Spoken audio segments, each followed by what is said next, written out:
I'm Roman Yossi of the Nashville Predators. I'm Matt Duchesne of the Nashville Predators. I'm Justus Aros of the Nashville Predators. I'm Ryan Johansson of the Nashville Predators. You're listening to the Renegades of Puck with Crazy Charlie. Welcome to the bunker. Welcome to the Renegades of Puck podcast. I'm your host and captain, Crazy Charlie Saunier. And before we get started on the No Half Step in Hockey coverage, let me direct you to our home website, renegadesofpuck.com.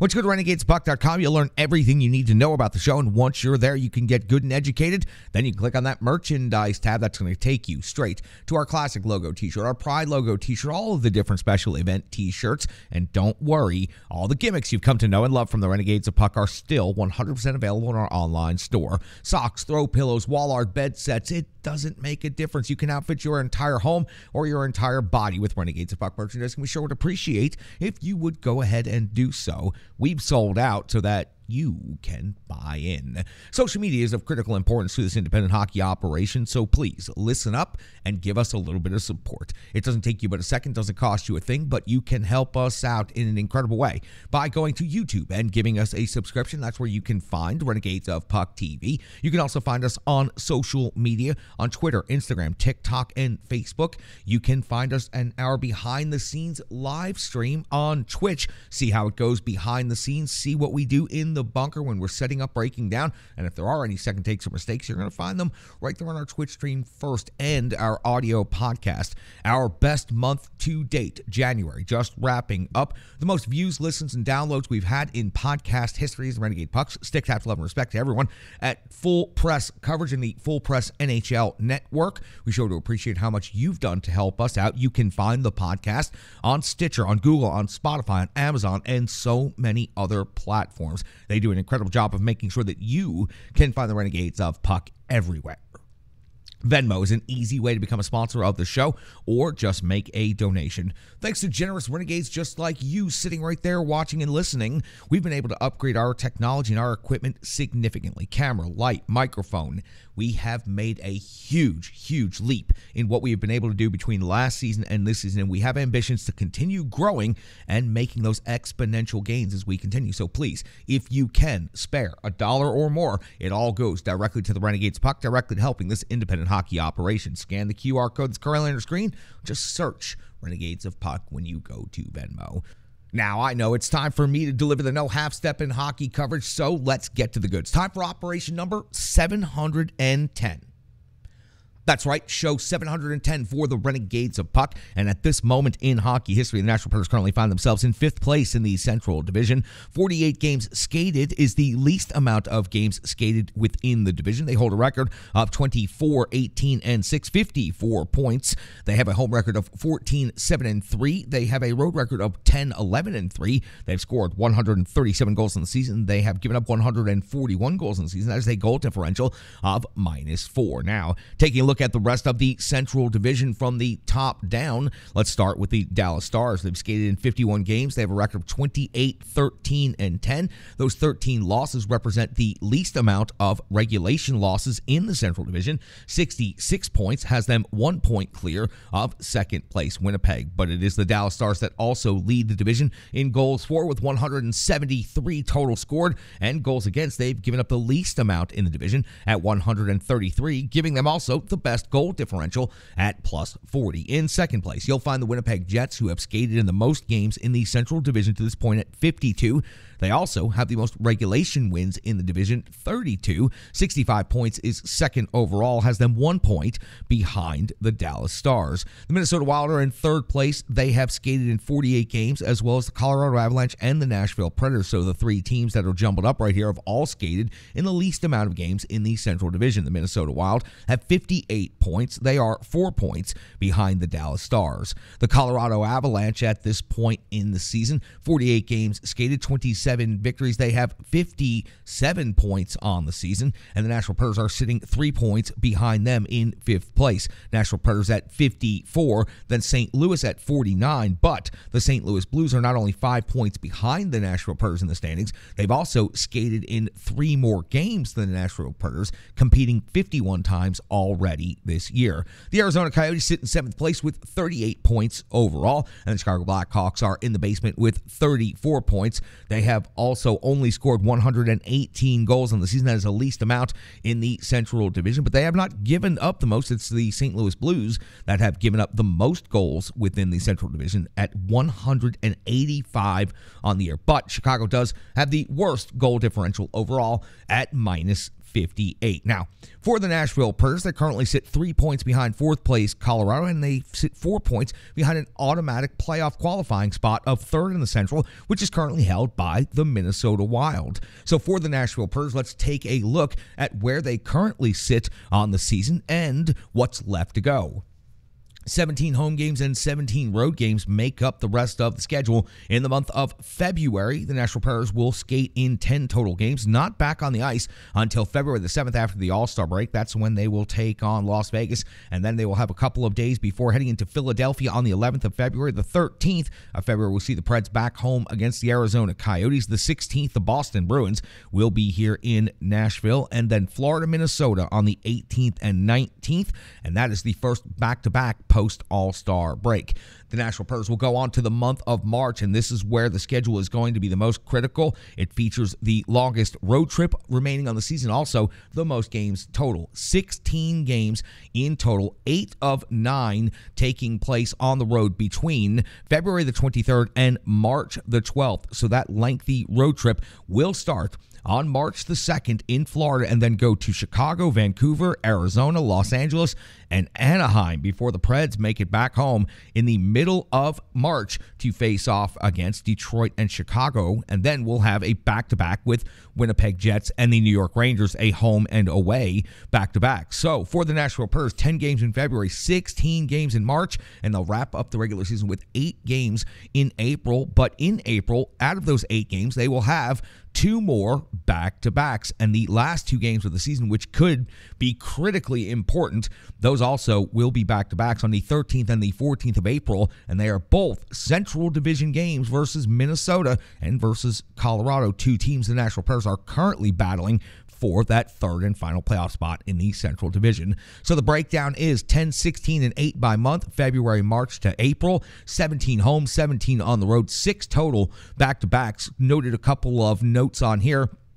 3 games versus the Arizona Coyotes, 2 games versus the Chicago Blackhawks. So that's a total of 5 games within the Central Division against teams that are below the Nashville Predators in the standings. They also have 2 games versus Minnesota and 2 games versus Winnipeg, also within the Central Division. And again, competing with these teams. Winnipeg right now well clear of the Nashville Predators, but the Preds could gain some ground on them in the coming weeks. You'll also see 2 games versus Seattle, Pittsburgh, and Boston. Now, Seattle happens to be a first-place team. We'll review the Pacific Division standings here in just a couple of minutes, but Pittsburgh and, of course, Boston is the story of the entire season at this point.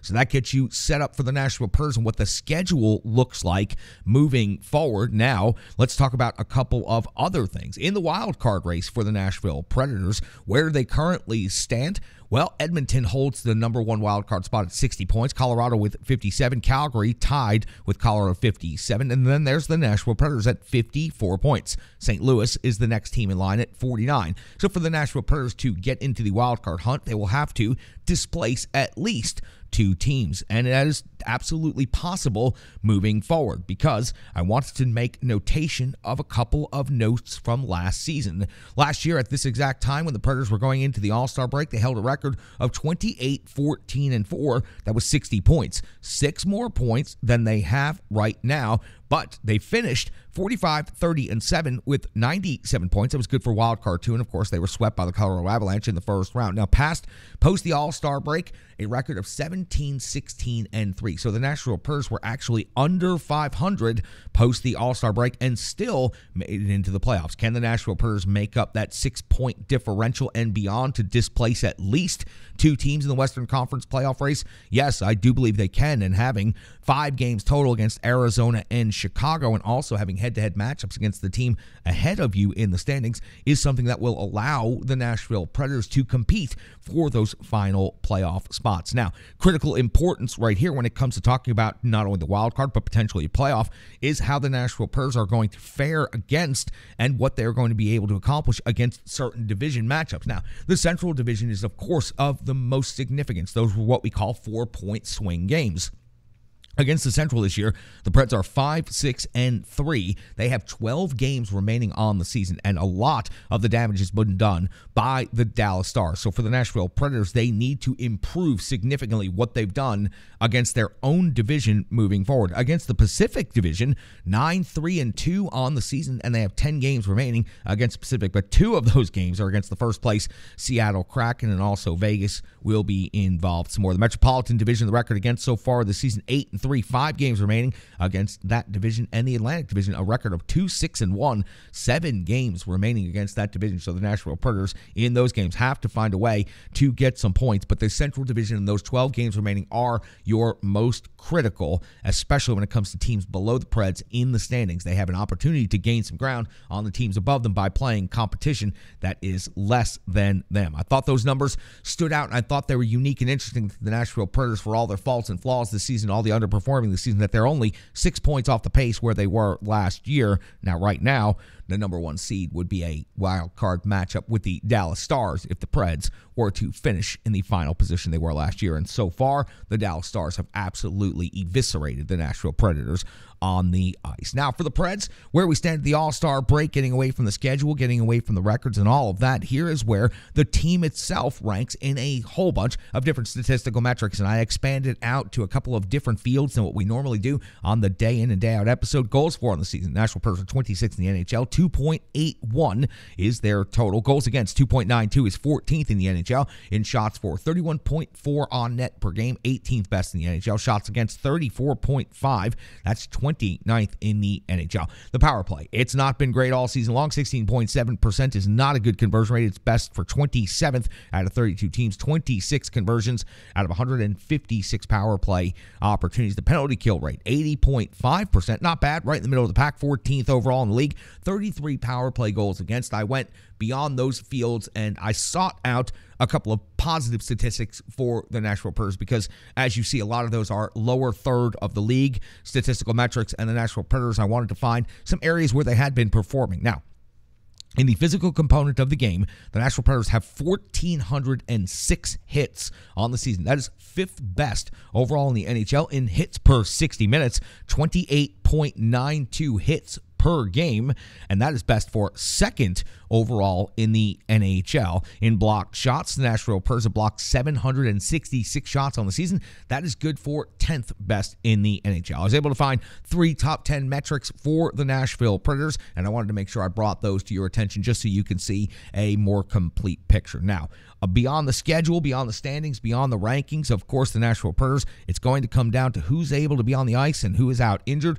Right now, and for the most part this season, the Nashville Predators have been a relatively healthy NHL club. Carrier is still going to be out for approximately another month coming out of the All-Star break. Mark Borowiecki, we do not know if he is going to return this season. He is still listed as just on injured reserve. But that is 2 defensemen for the Nashville Predators, and you've got to wonder, is this going to factor into the upcoming trade deadline? Will the Nashville Predators be out there shopping for some support on D and some support on offense? I've made the case right here that the Nashville Predators are well within striking distance without that many clubs in front of them with 34 games to go in the season. I do believe David Poile is going to make some minor moves to go ahead and bolster the defense core and possibly bring in 1 or 2 more forwards to help round out the lineup. You've seen the lineup has been in constant flux this entire season. John Hines has barely been able to settle on a line combination for more than a handful of games before he starts tinkering with them again.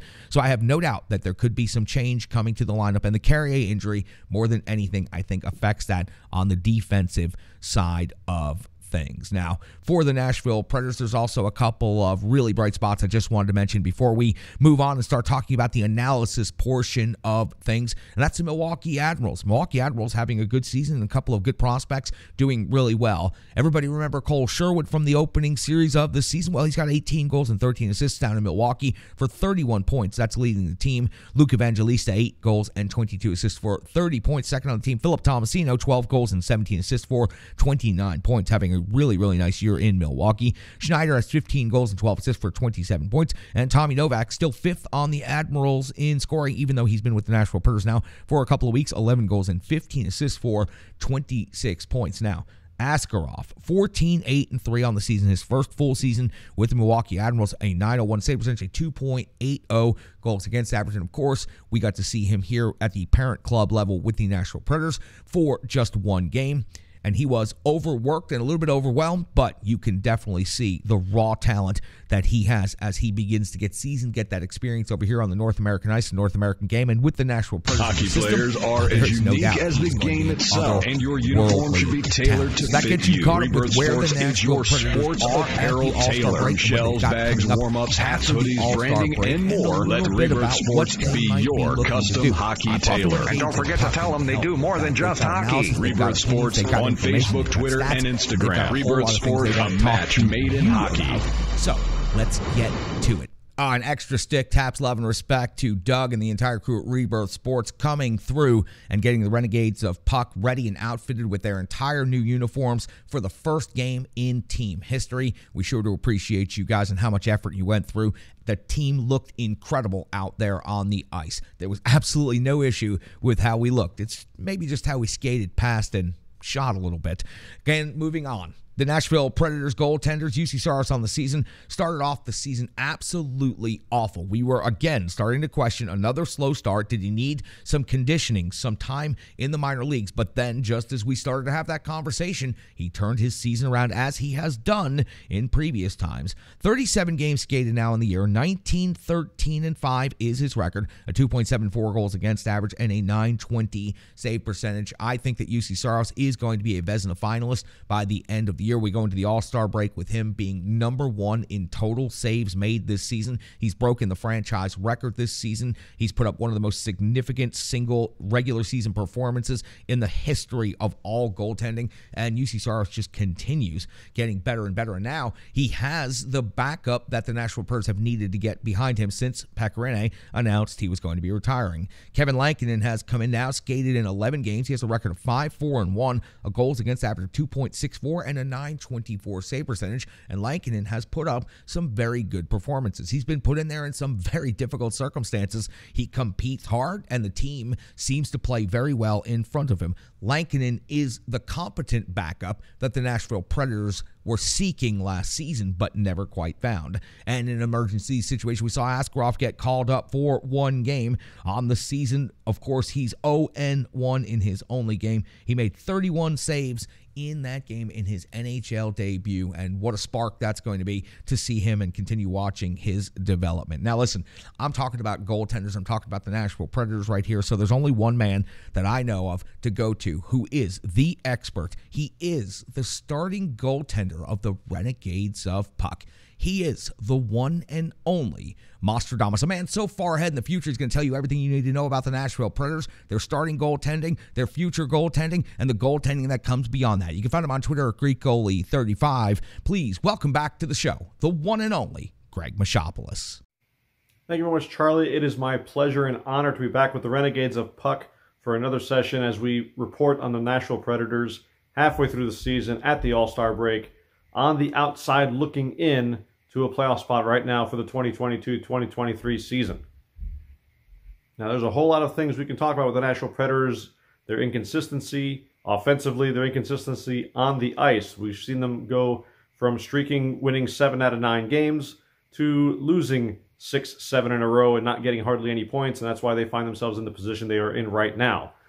However, the one consistent thing about the Nashville Predators is that their goaltending is bailing them out on a consistent basis throughout this season. This team thus far is a very average team with phenomenal goaltending through this season thus far. UC Saros and Kevin Lankinen are the only pair of goaltenders on the same team that have a .920 or higher save percentage. That tells you all you need to know right there. They are playing out of their minds, keeping this team in it when they can't score goals, but they can't do it all alone, and that's why the Preds find themselves on the outside looking in at this juncture. Goaltending like that covers up a lot of mistakes that the Nashville Predators make on defense and overall as a team. We've seen many odd man rushes go the other way, and again, UC Saros and Kevin Lankinen have been fantastic in net. Kevin Lankinen has well overperformed what the expectations were. He was a bad goaltender on a bad team the last couple seasons up in Chicago. He's kind of found himself again, showing what he can do in net with somebody like Ben Vanderklok, teaching him the ropes and getting him to where he can get to as a goaltender in the NHL. Now, we've seen just a little bit of taste of Yaroslav Askarov. Of course, the one game that he played, he did lose, but you can tell he is on the way to the NHL probably as early as next season on a full-time basis. Kevin Lankinen, of course, only signed for this season, so the Nashville Predators have decisions to make as far as the future of their goaltending crease goes. So I know what's on everybody's minds right now is, how do you solve the Nashville Predators' problem right now? They're a middling team hovering around a playoff spot, been below the line for a playoff spot the majority of this season and still remain there at this point. So how do you fix the Nashville Predators? Well, do you go for a full rebuild? Do you try to get somebody at the trade deadline that can push them over the edge to squeak into the playoffs? You know, be those 2000 and 2010 Minnesota Wild teams that just middled in mediocrity and made the playoffs just to get a couple of home games, make a couple more $1 million for your owner, and be discarded in the first round. There's a very simple answer to that. The answer is no. You don't go out and purchase players at the trade deadline to try to squeak into the playoffs and have what happened to them last season once again. Yes, it probably won't be Colorado in the first round if they make the playoffs, but you saw what happened last year. They made their way into the playoffs only to get absolutely embarrassed in 4 games for the first time in franchise history. So what do you do from here on out? Well, as I already mentioned, this is an average team with great goaltending, keeping them in games when they really shouldn't be. UC Saros had Hart Trophy nominations just 2 seasons ago, was 3rd in the Vezina voting last season, stole 14 points last season by himself with his stellar play in net. The Nashville Predators would not have been close to a playoff hunt had it not been for the play of UC Saros last season. And here he is again, trying to carry the team on his back to make the playoffs once again. Now, the way this roster is constructed, there's a lot of flaws on here, and you have to put the blame on David Poile.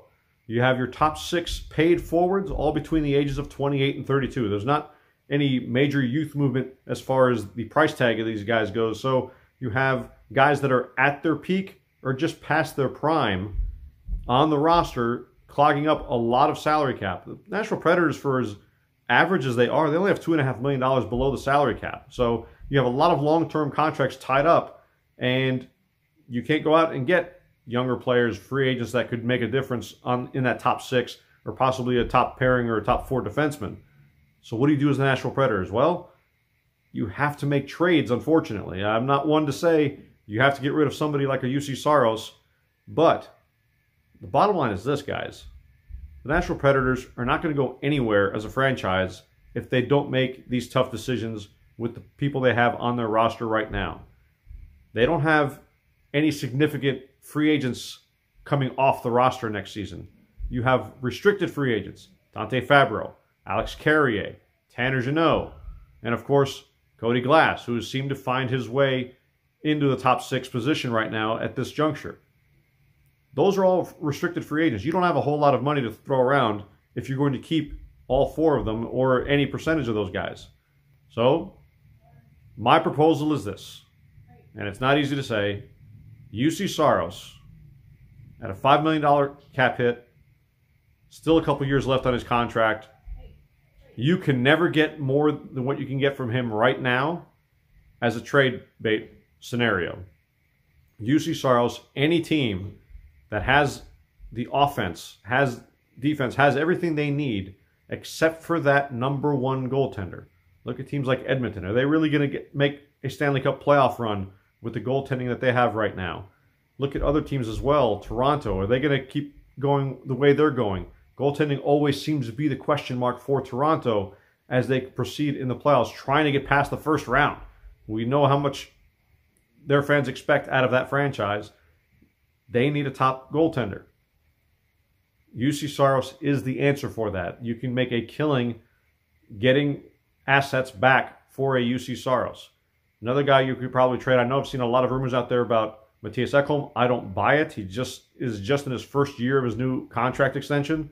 I don't see him, but I do see One of those restricted free agents, Dante Fabro. Dante Fabro has found himself in the bottom pairing right now, and as much hype as they had with Dante Fabro coming into this lineup early on a few years ago, he has not performed, and he's been outplayed and is frankly surpassed very clearly by Alex Carrier. Alex Carrier is somebody you will keep, and you will sign him long term.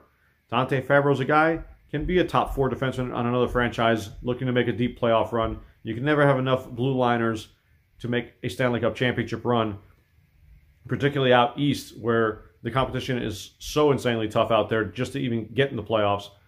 You need blue liners all over the place out east. As I stated already, your 6 highest paid forwards are all between the ages of 28 and 32. One of those is Nino Niederreiter. He's the only one whose contract expires before the 2025 season. So all these guys are signed long-term at the back end of their careers for the most part. Obviously, you have Philip Forsberg you just got, but you have Johansson, Duchesne, those type guys, Colton Sissons. Where are those guys going? The production is probably going to start dwindling down as we head into next season. So difficult decisions. Do you make some trades to get rid of that salary cap hit so that way you can sign your restricted free agents? Maybe you can go out and sign some younger unrestricted free agents that come on the market in the summertime.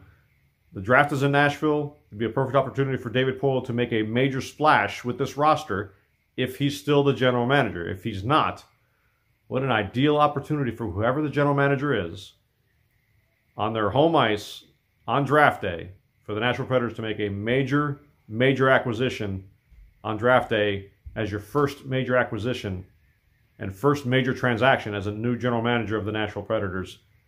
That's where I see this franchise going. Draft day in the summertime, major changes on this roster. I don't see how they can get any better with their salary cap situation right now. The goaltending, as I stated, has bailed them out time and time again throughout this season, throughout last season as well. This is where you start to look forward as a franchise. You trade UC Saros, you get a boatload back. You trade Dante Fabro, you get a couple prospects back, possibly. You go into next season, maybe Kevin Lankinen is your backup. Yaroslav Askarov. You give that man the net starting next season for the Nashville Predators. He has far exceeded expectations. Usually takes a long time for young goaltenders to make their hay in the league. He has shown he is ready to go at the NHL level. Next season, Yaroslav Askarov, book it now. He will be your starting netminder for the Nashville Predators in the 2023-2024 season. UC Saros, he's been fantastic, but David Poile, you've made some interesting decisions in the past, Eli Tolvanen. You need to trade UC Saros to get major assets back to rebuild this franchise if you have any prayer of keeping your job. You've been in the league a long time, longer than I've been alive, and you've yet to win a Stanley Cup. There's a reason for that.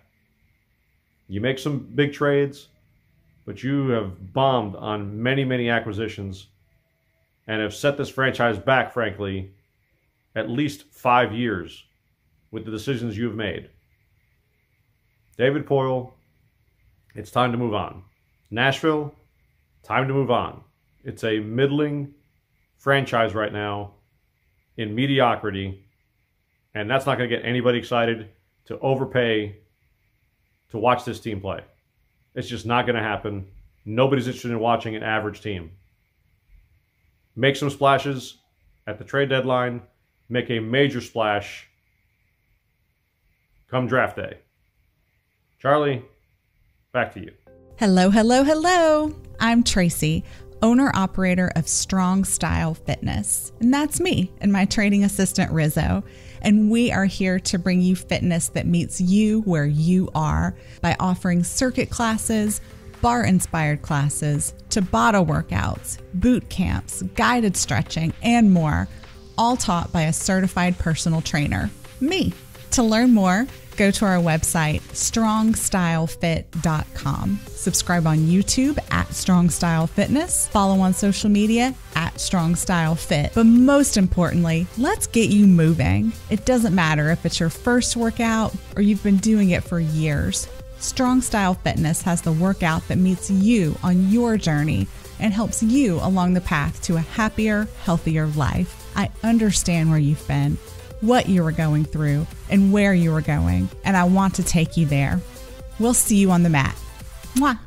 We sure do appreciate all of our partners here at the Renegades of Puck, and Strong Style Fit is one of the best partners. And one of the best analysts out there is the one and only Sean C. Smith. You can check out his work right here on Renegades of Puck TV. Listen to him on Renegades of Puck podcast. You can find him at A to Z Sports, a myriad of other Preds podcasts across the landscape. You can find him on Twitter at SCSNSH. Again, he is the one and only Sean C. Smith.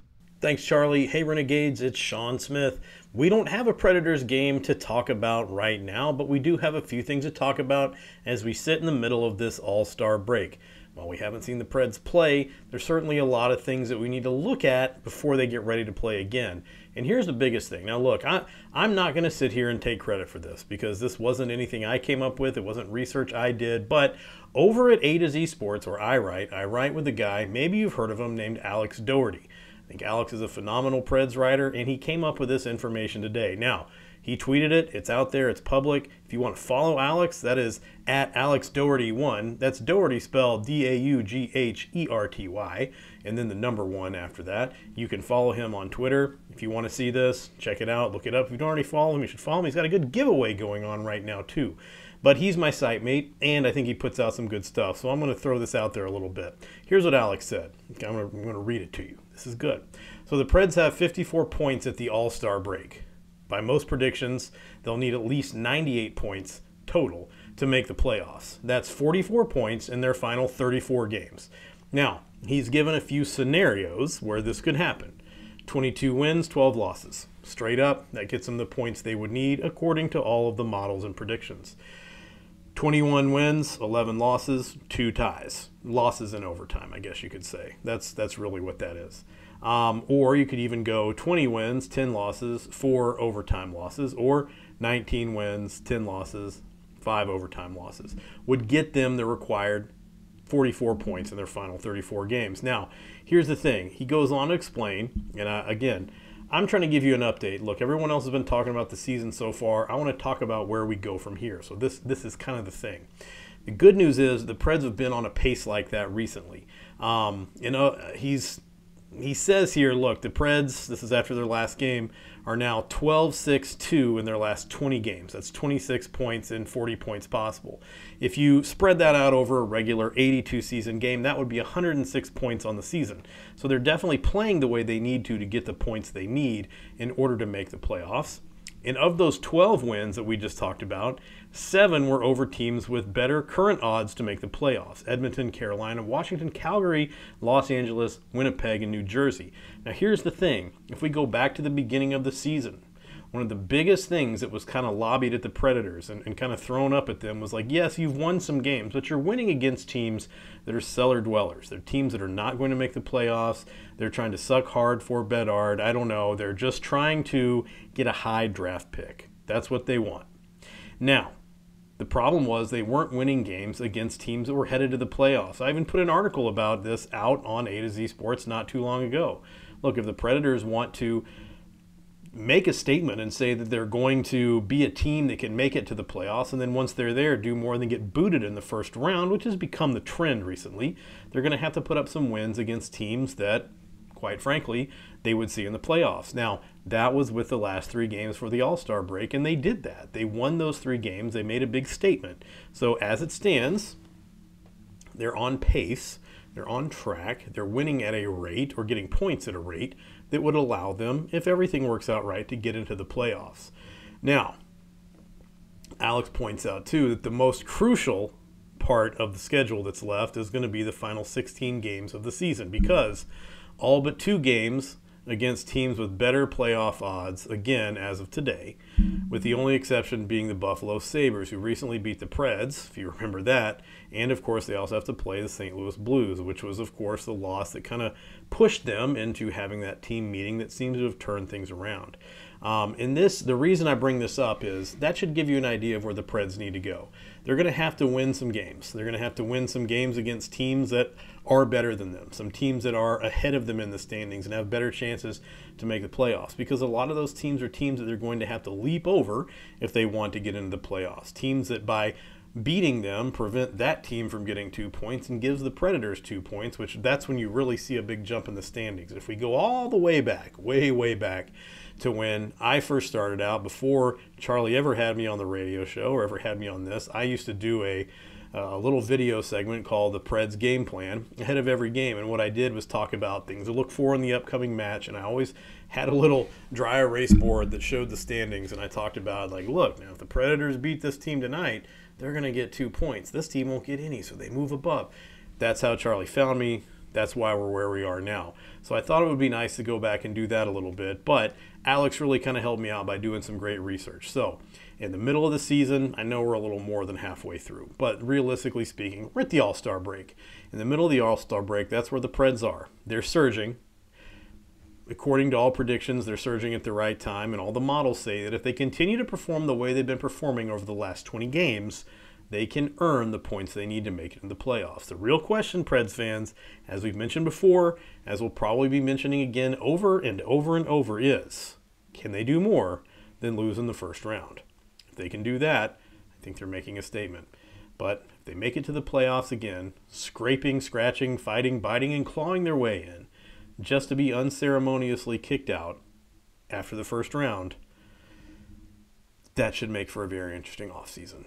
Charlie, at the All-Star break, that's what I got for you. Renegades, good to see you. Hope everybody enjoys the break and hope everybody's ready to get back to some Preds action when this break's over. Charlie, sending it back over to you. The digital environment can be quite intimidating, time-consuming, and cumbersome, especially with all those other areas that need attention at your business, and that's why Stripe Digital Solutions is here to help. I know because that's exactly what Stripe Digital Solutions did for me and the Renegades of Puck. From designing my home website and helping me create my merchandise to special event posters, brand building, and social media management. But it's not just that, it's so much more. Stripe Digital Solutions has helped me every step of the way. From startup to full-time operation, Stripe Digital Solutions has been there to assist and advise every single step of the journey. In today's fast-paced world, the path to success is having a strong digital partner, and nobody is better in the trenches than Brandy and Stripe Digital Solutions.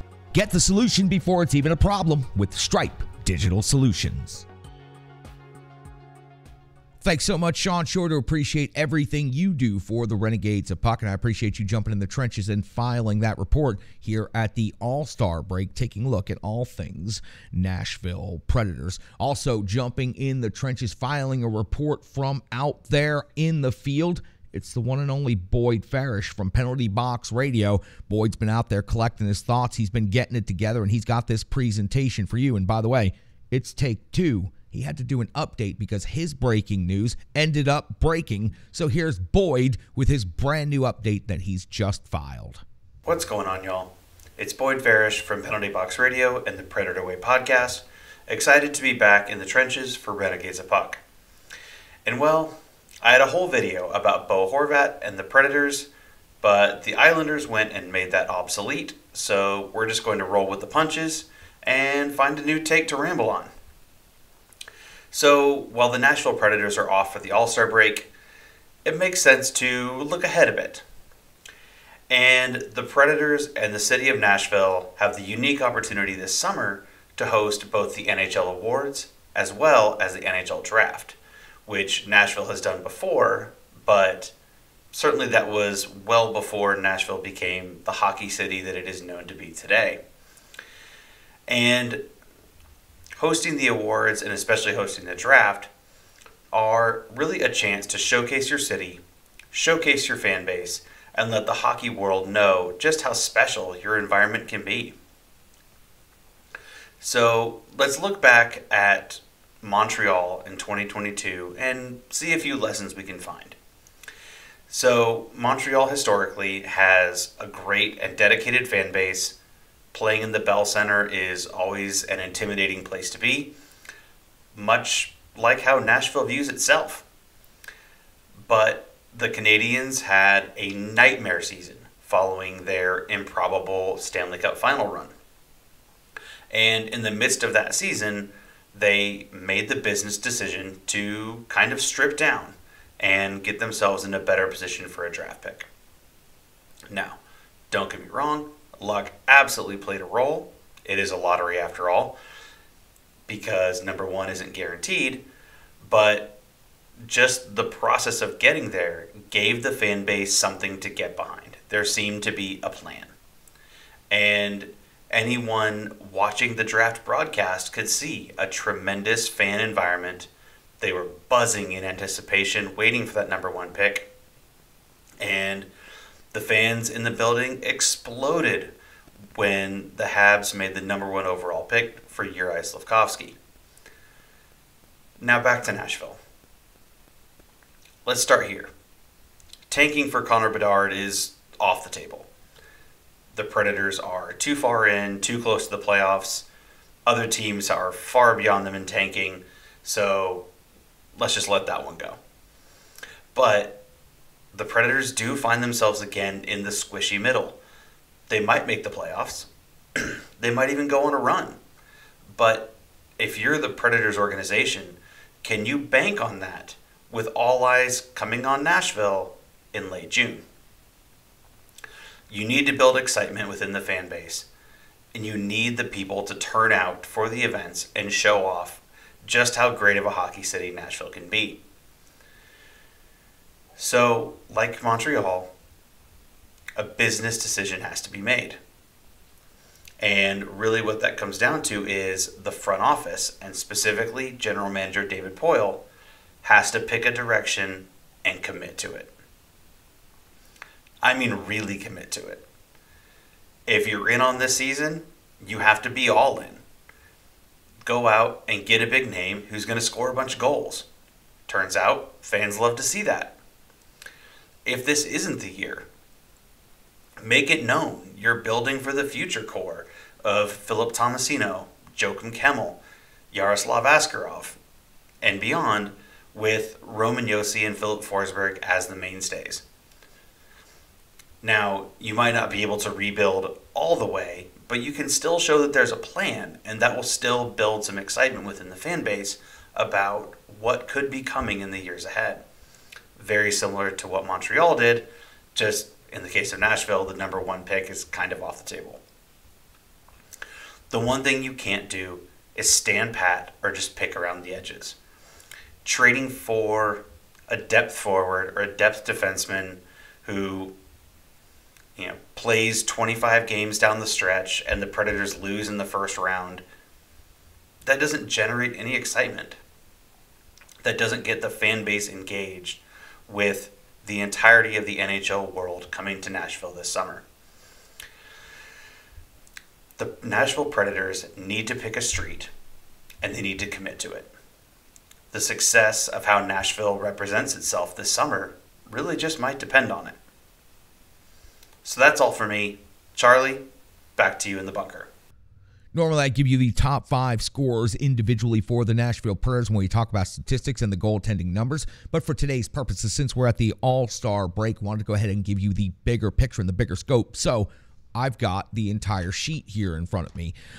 Roman Josi leads the team in scoring after 48 games, played 12 goals, 29 assists, 41 points on the season. You can also add 6 power play goals, 12 power play assists to that impressive work by the captain. Both of those power play numbers lead the team. Philip Forsberg, after 48 games, skated 19 goals, 22 assists, 41 points on the season, 4 power play goals, 9 power play assists to add to that. Matt Duchene's got 14 goals and 24 assists for 38 points. Mikhail Granlund's at 6 and 22 for 28. Ryan Johansson has 11 goals, 14 assists for 25 points. I feel that these numbers at this point are underperforming, except for a couple of cases. Nino Niederreiter at 13 goals and 10 assists for 23 points. The way Niederreiter started out on the season, you thought he might get to 30 goals. Now I'm wondering if he's going to make it to 20 the way he's going. Parsonen, 34 games skated, 5 goals, 16 assists, 21 points. After that, Sissons at 11 assists, and then Cody Glass, 11 assists. Matthias Ekholm, 12 assists. Tanner Jeannot has 10 assists, but only 1 goal on the season. and 11 total points. Now, it's the rookies that I really wanted to point out that we go and beyond. We don't get to talk about their overall stats nearly enough. Yuso Parson, 34 games skated, 21 points on the season. He is some incredibly rare air here when it comes to the Nashville Predators. Craig Smith, Philip Forsberg, Alexander Radulov, and now Yuso Parson, the fastest rookies to get to 20-plus points in their career as Nashville Predators. That's a good list to be on, and I think Parsonen is going to far surpass what they all did as rookies. Parson, ever since getting called up, has been a dynamic player. While he may only be averaging 15.06 in time on ice for a long stretch of games there, he was able to maintain top-line first center minutes. So Parsonen has been a revelation, and I believe he is here to stay. He's also incredibly consistent with 21 points in 34 games.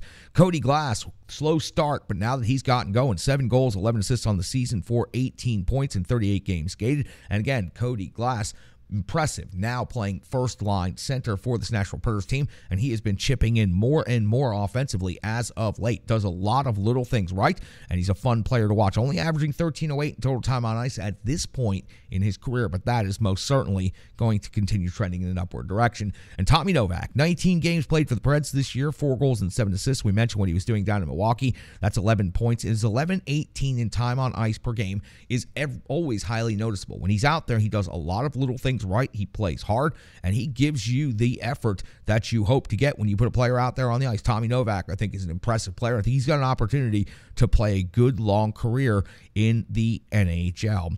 Cole Smith has 11 points. Fabro is at 8, Carey at 8, Jankowski 7, Luzon at 6, and then you start getting on down into the very, very low digits that most of these players aren't even on the roster at this point in the season. So that gets you caught up on the Nashville Predators as far as their statistics go. Penalty minutes leader on the season is Tanner Jeannot with 64. Only Luzon is close with 53, but I think all of those might be high sticking penalties. So that gets you caught up on the Nashville Predators where they are with statistics on the season. So that's standings, schedule, expectations, injuries, and now stats.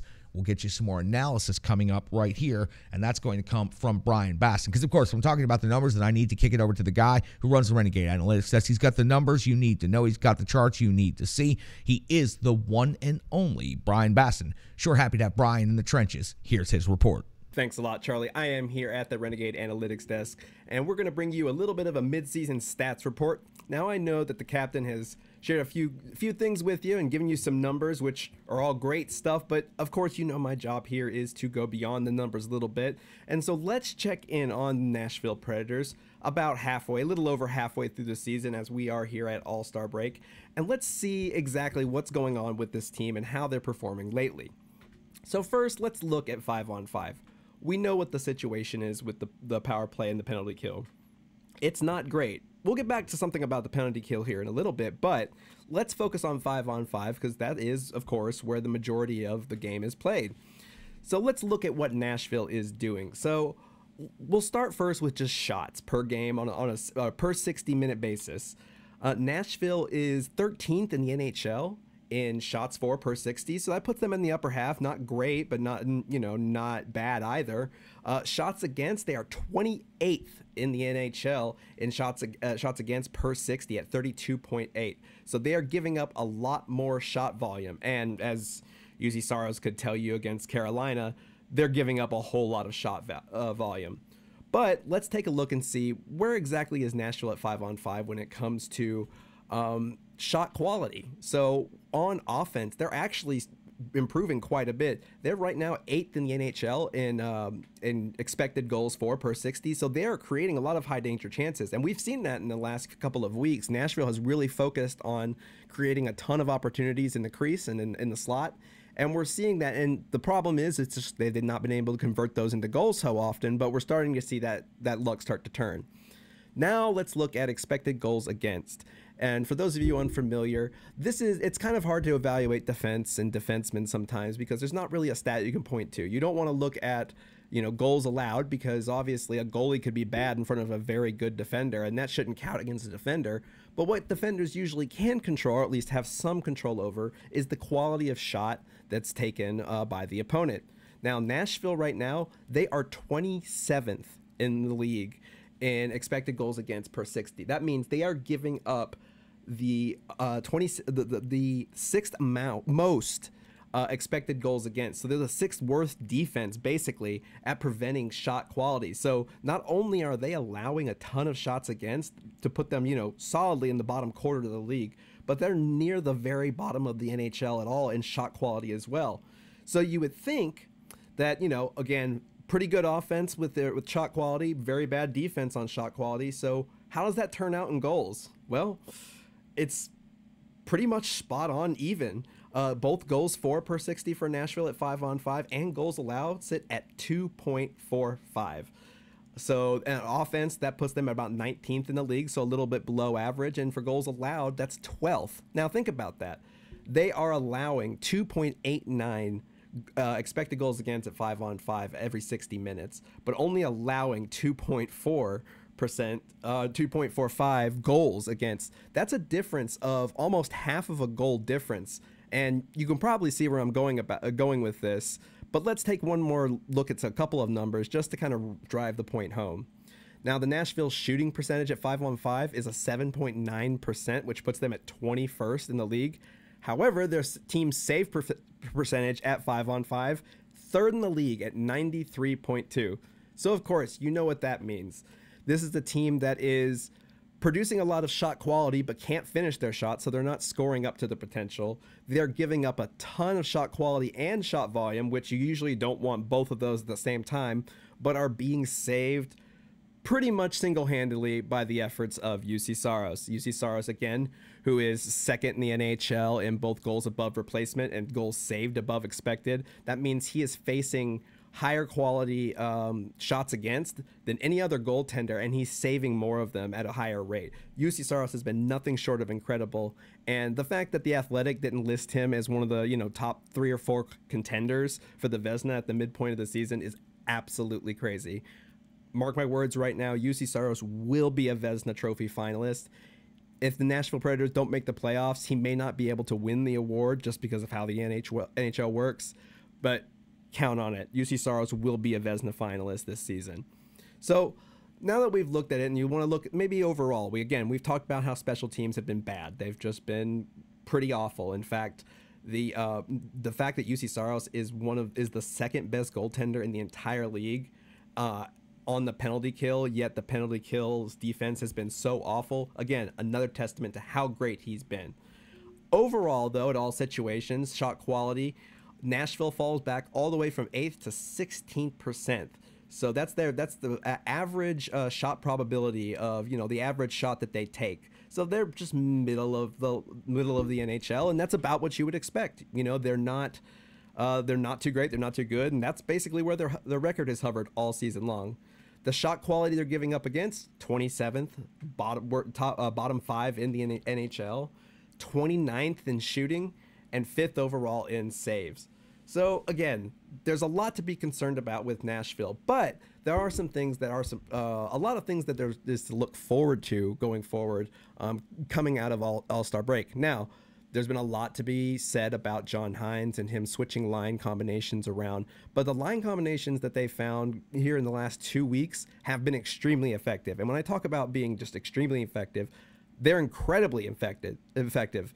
So if you look at forward lines at 5-on-5, who's had at least 60 minutes on ice together at 5-on-5, the Ryan Johansson line with Nino Niederreiter and Mikael Granlund is second in the NHL among all forward lines in shot quality per 60.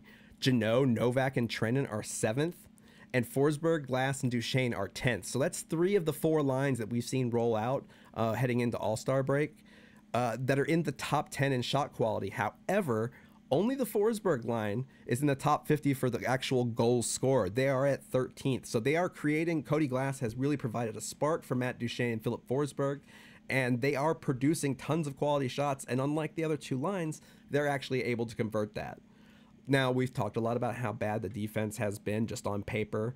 And anybody who's watching, I think, would agree that the eye test and the analytics pretty much match up.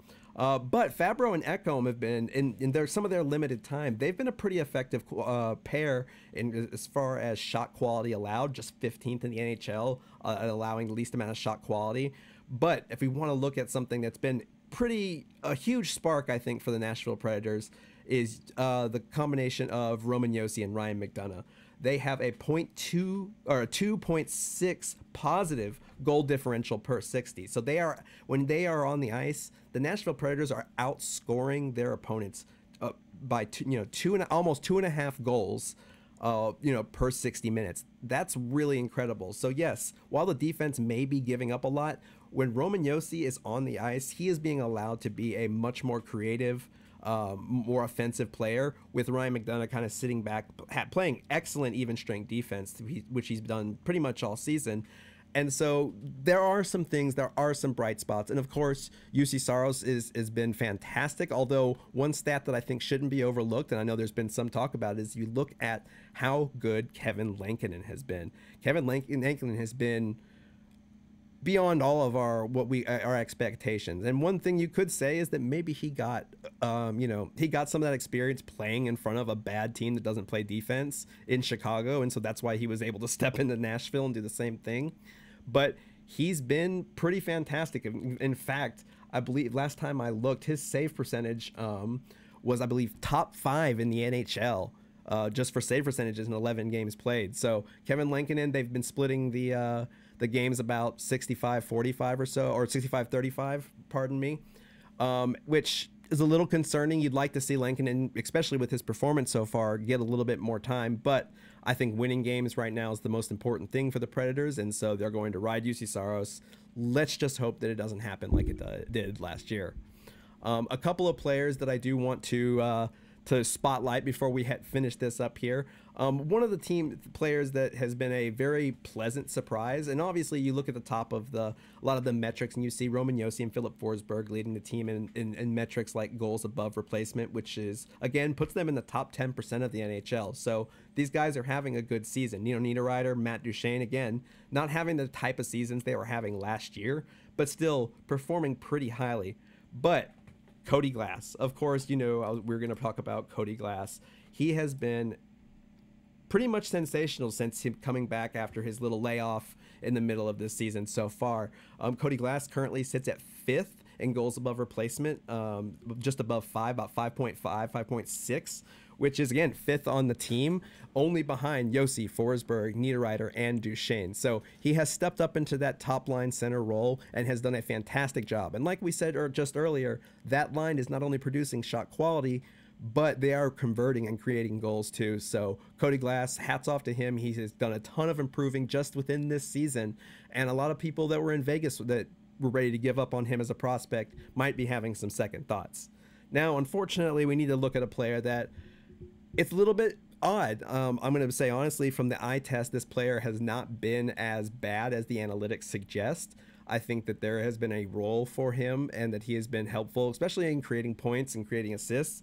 But Mikael Granlund is by far, as far as goals above replacement, the worst player on the Nashville Predators, which is something that I would not have expected one bit before the season or afterwards. He's not producing. He doesn't have a positive impact at any part of his game so far this season, with the exception of he is slightly positive in takeaways.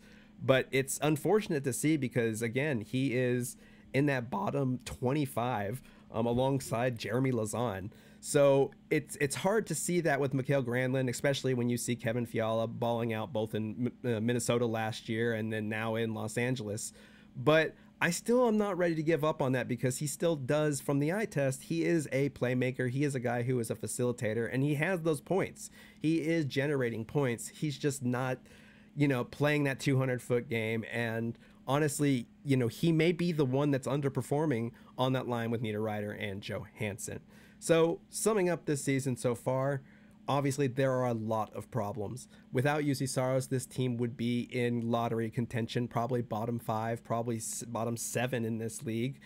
They have hovered around 500 because they're unable to maintain momentum. They can win 3 games in a row, then lose 2, then win 1, then lose 3 in a row. They've hovered around 500 pretty much all season long. We're starting to see some encouraging things. That top line, like I said, Josi and McDonough have been extremely effective. We're seeing a lot of Juuso Parssinen kind of starting to emerge. Yakov Trenin, that line, that fourth line has been pretty effective as of late. And so there are some bright spots and reasons for hope. But the problem about that is there's never been about potential for the Nashville Predators, not this season and not in past years either. It's about actually performing to potential.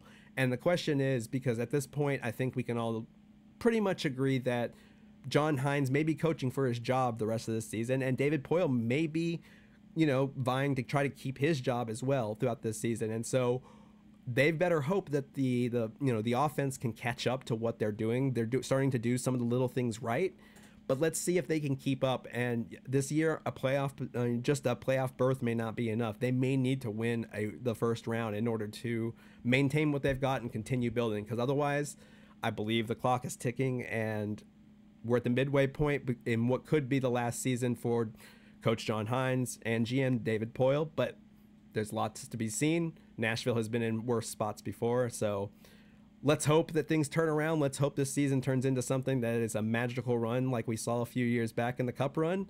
And until then, until these games get started, I'm Brian Baston at the Renegades Analytics Desk, and back to you, Charlie.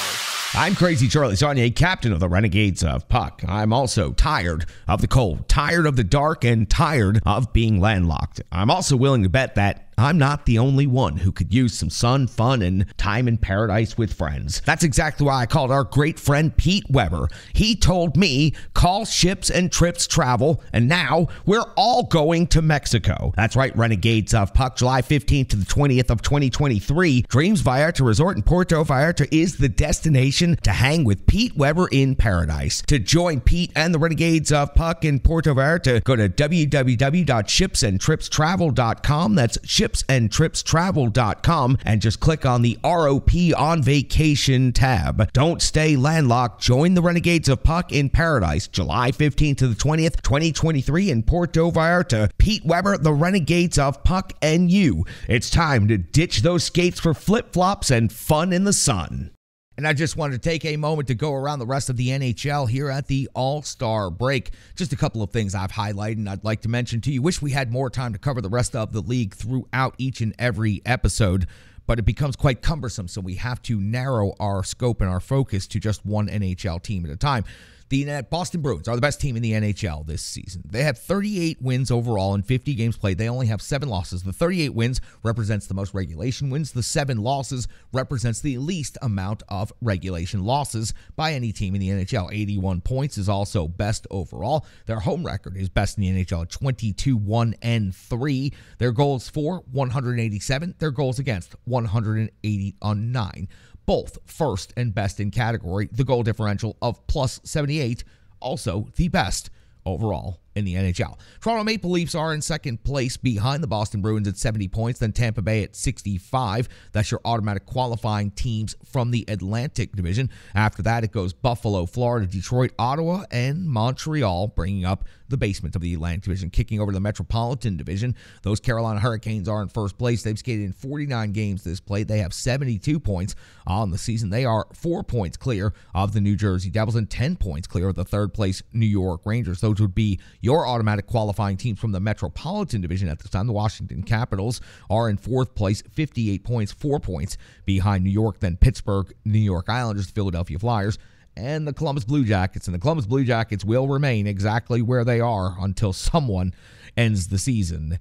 And when it comes to the Western Conference, it's the Dallas Stars in first place in Central Division. We've already talked about the Central quite a bit, so I'll move quickly on this one. 51 games played, 66 points on the season. That would have them the third-ranked division leader. The Pacific Division leading Seattle Kraken would be rated fourth.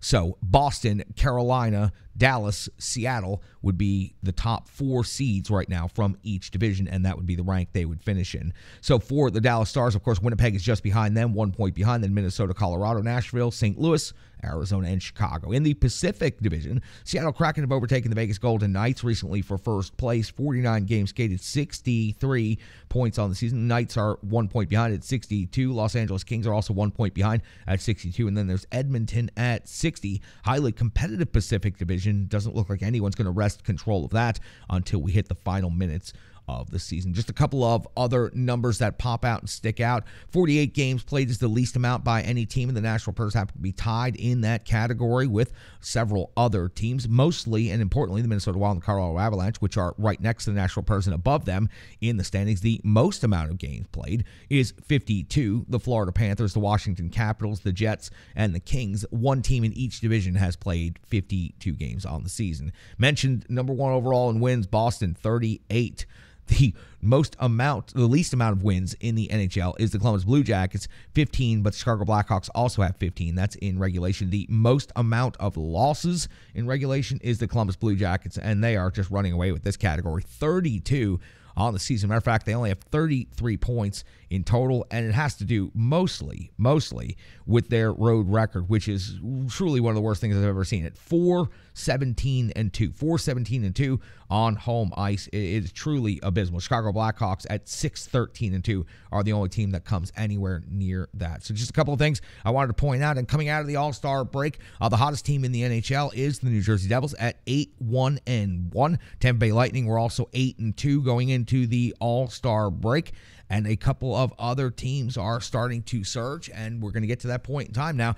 Who is going to give up on thinking they're a contender? Who's going to start looking to sell? Who's going to move in that direction? There are going to be a couple of teams here that are barely hanging on the fringes right now that decide the best course of action is to jump out of that. I don't believe the Nashville Predators are that team. David Poile does not have a history of doing that. David Poile has a history of going out and getting a Jan Hlavich or a Mike Sillinger or, heavens no, a Brendan Witt to try and bolster the roster right before playoff deadline to try to get the team over the hump into the playoffs and hopefully to win a game or two when it comes to the playoffs. That's not what happened last year, but I do expect the Nashville Predators to be in striking distance. I do expect David Poile to make some minor adjustments to this roster, and the Nashville Predators will easily make a run at one of the wild card spots, currently sitting only 3 points behind the Colorado Avalanche, and they have head-to-head matchups with them. So that takes a look at some of the numbers around the NHL, get you caught up on some of the other divisions, and again, would love to get outside the local bubble and talk about these other teams a little bit more, but narrow down focus, and that's what we got to do here in the bunker, and that's what we do a lot. But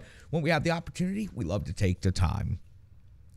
Want to talk to you about the Spartans. Got a chance to get back in the perch. Got a chance to talk Nashville Spartans hockey. Got a chance to call 4 games against the Charlotte Rush. Coming into the weekend, the Charlotte Rush, the best team in the premier division of the southeast of the USPHL. Only 4 regulation losses on the entire season. So that means they had 31 victories coming in to this game. Already clinched their playoff spot, and they're going to be one of the more difficult outs in the entire USPHL come the postseason, with the Nashville Spartans trying to gain ground and trying to secure their own playoff future. Had an opportunity to get out to the rink and call a couple of games. Saturday, it was a tough day at the rink as both divisions, Elite and Premier, were blown out by the Charlotte Rush. But I was told by the captain of the Nashville Spartans, AJ Bennett, that he was going to elevate and escalate not only his own game, but his team's game coming on Sunday. And on Sunday, for just a brief moment, it looked like the Nashville Spartans were going to knock off the number 1 overall team in their division and one of the toughest teams in all of the USPHL. Let me take you to the perch. Let me take you to Hockey TV. Let me take you to Spartans hockey action. Hendrick dumps the puck down, goes to the bench for fresh legs. Schoner out here on the PK with Parker and Bennett. Though shorthanded, those particular 3 are a threat if they're able to turn the puck over and get moving north and south in an offensive direction. Collision along the wall. A.J. Bennett dislodged from the puck, but he's still able to get the puck down out of the zone. 25 seconds to go on the penalty kill for the Spartans. Parker in as PK1, forcing the play to the wall. Drop pass back to reset. Keese goes off to the bench for some fresh legs and allows his teammates to continue on with the rush. Perez plays the puck over. He was waiting for a return pass. Schoner picks it off. Partial breakaway for Nico Schoner, and Nico Schoner scores while being significantly harassed from behind. When I talk about a world-class lethal offensive threat, that's what it looks like. Now, go shout. Captain A.J. Bennett surveys, sends the puck over to Nico Schoner. Always a good option. Schoner builds the wall and scores. A.J. Bennett sets the play up from the neutral zone. Schoner does the rest of the work. I believe before you shout. They like to call that a sick wrister.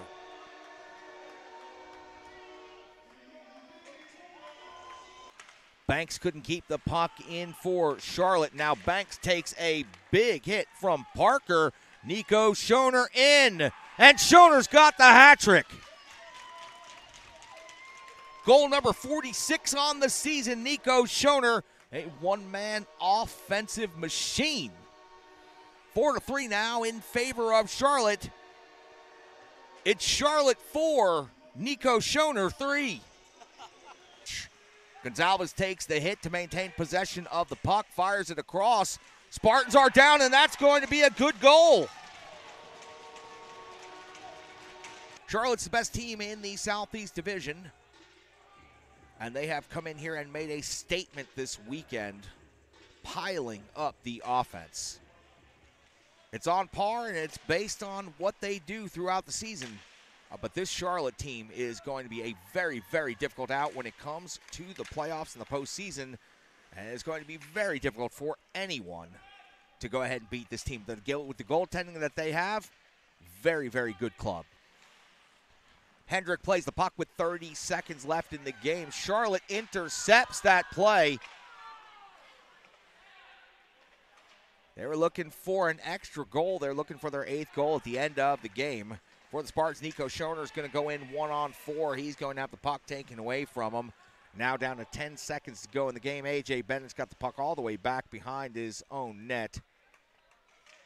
And while no Spartan will ever give up, the captain knows it's time to capitulate. It's time to take his players back to the locker room, and he holds until the final buzzer. In a game that was 4-4 here in the third period, Charlotte shows their experience and their explosiveness. 3 goals in the third period separate for the victory. We'll line up for the handshake. Charlotte takes the sweep over the weekend. Both divisions, both games. The number of goals they have piled up is something no one will soon forget here at the Gary Force Acura Ice Arena. Tough weekend for the Spartans, but a great crowd, and we sure do appreciate everybody coming on out. What an incredible blast it is to be a small part of the Nashville Spartans family. I sure do appreciate each and every one on the staff over there, everyone on the crew, everyone in management, and everyone who works on the game day presentation. Just an awesome, awesome thing to be a part of, building something amazing from the ground up and being a part of it. That was my 26th USPHL game on the headset, and I look forward to getting back in the perch here in a couple of weeks and finishing out the season. I hate that it's already the end of my first season, and I hope it's only my first season of many calling games in the USPHL and beyond, because I love it. I found another part of this business, another part of what I do here on a microphone that I truly love, and finally getting a chance to call some games, it really reminds me of one of the things I got started in this business to do in the first place. And calling games is one of the things I really want to do, and now I get to do that, and I get to weave tales and talk hockey and just stand up there with my headset on and talk about the game that I love so much for just hours and hours and hours at a time. They have 2 games a day. They can have 6 games a day. I'm going to call every one of them, and I'm never going to lose my voice. Believe me, I can keep going. Let's close this thing up by saying this. The Renegades of Puck made their debut this weekend, and while it didn't end up going the way we had hoped it would, what an honor of a lifetime for me to lead my squad into battle for the first time. We're going to work on a whole bunch of things. The best is yet to come. The most important thing, we got in the room. We got to know each other a little bit, and I can tell already the Renegades of Puck is one hell of a good group of people, and that's what I wanted first. I wanted people over results. I wanted a good locker room and a healthy culture on my bench and among my team over scoring a couple of stupid goals for no reason in a game late when it's already a blowout. There's no reason for things like that. I'm building a team with a good culture, and they put everything on display the other night. All of my philosophies and core values were tested to the extreme in our first ever game, in my first ever game in leading the Renegades of Puck on the ice. We persevered. We'll bounce back. Things are going to get better from there. And you know who was one of the first ones to jump on and hype us back up and help us out? He's also returning to the show, and I'm so happy to have him here that I'm going to let him close things out today. He is, of course, the one and only, the Ultimate Predator. I'm your host and Captain Crazy Charlie Saunier. I'm going to get out. I'm going to let the Ultimate Predator do his thing. Renegades of Puck, sure to appreciate everything you've done to help us out before the All-Star break. I know it's going to be a hell of a run after the All-Star break and through the postseason. We appreciate each and every one of you. Please keep sending those links around. Please keep helping us out on social media. And most importantly, Keep being you. Stick taps, love, respect. Here's the insane fan, go ahead, make fun of me, I don't give a damn take. I agree with a lot of people that this team seems to lack something. A vision, a mission statement, a common goal. I'm not sure what it is, but they are missing something. Coaching, GM, certain players, whatever you want to list it as, you're right. This team is missing something. And I know it's only a small sample size at this point, but after that players meeting, something's changed. Now, I don't know what that is either. Nobody does. But something's changed. There's a fire. There's a sense of urgency. There's something different about this team. Whether it's the coaching, which I don't think it is, or whether it's the players, which I think it is. I think the players found something in that meeting. They found that missing something. And they found it. They united. The players came together and said, we need that X factor. You're seeing it from the veteran leadership now. You're seeing it from the young guys who are getting in there, earning their spot. 2 goals in 2 games. Come on. It's changing. Will it win us a cup? No. Does there need to be some wholesale change on this team? Yes. There does. And I'm the guy that's the Preds apologist here. I've been fighting for Hines, trying to get some respect for the man, but y'all have won me over. It might be time for him to go. In fact, I've got this crazy conspiracy theory in my head right now that I'm going to go ahead and share, and y'all can ridicule me for it all you want. I think Hines has lost the team. And I think the players, Yossi, Forsberg, Duchesne, they're just playing for themselves. They're just going on the ice, and they're out there, and they're flashing back to when they were kids. And they're just out there having fun. They're playing loose. They're playing backyard hockey. They're playing beer league hockey. And they're just having fun. And that's what I think the team needs. Quit being so serious about everything. Have a little fun. Loosen up. Come up with some creative plays. Get a deflection off a skate. Get a deflection off a stick. Try some new stuff. Why not? Why not? It seems to be working. Dan probably won't win us a cup. But it seems to be working. And as long as the Preds are winning, hey, I'm happy. Most people are happy. Some people think Tank for Bedard is going to be the new slogan. But hey, it's Preds hockey, baby. You win, you lose, you get up and you take the shot again. Have some fun. It's hockey.